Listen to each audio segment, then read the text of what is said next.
దైవజనమ, ఈ మధ్య ఒక వారం రోజుల నుంచి విపరీతంగా వైరల్ అయిన ఒక వీడియో ఉంది.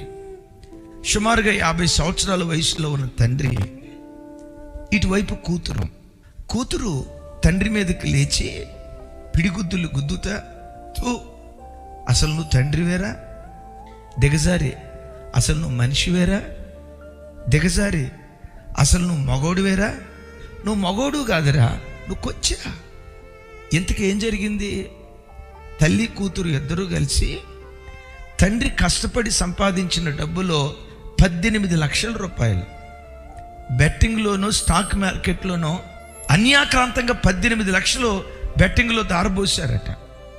తండ్రికి తెలిసి, భర్తకు తెలిసి, అమ్మా ఆ బెట్టింగ్ ఎలాంటివి వద్దమ్మా, నష్టపోతాం అని హెచ్చరించారట. ఇప్పుడు కూతురు ఏమంటుందో తెలుసా?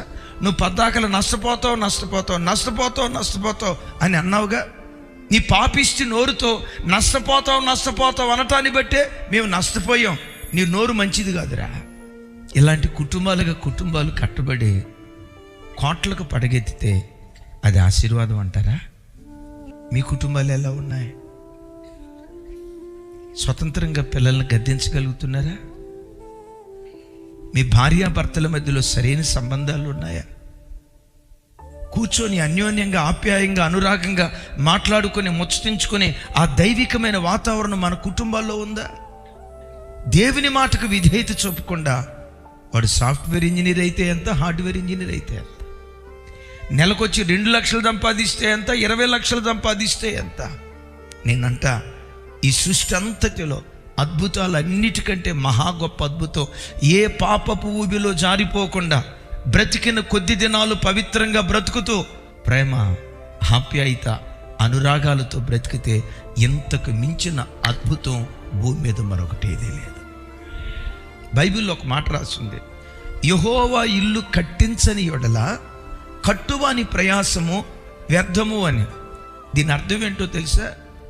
ఆ ఇల్లు డబ్బున్న ప్రతివాడు కట్టుకోగలుగుతాడు, కానీ సంసారం అనే ఇంటిని, కుటుంబం అనే ఇంటిని మాత్రం దేవుడే కట్టాలి. డబ్బున్న ప్రతివాడు ఆ ఇల్లు కట్టుకుంటాడు, కానీ డబ్బున్న ప్రతివాడు కుటుంబాన్ని కట్టుకోలేడు. ఆత్మీయ జీవితమైన ఇల్లు కట్టుకోవాలన్నా, సంసారం అనే కుటుంబాన్ని కట్టుకోవాలన్నా నా దేవుడు కడితేనే ఒక ఇల్లు కట్టబడుతుంది.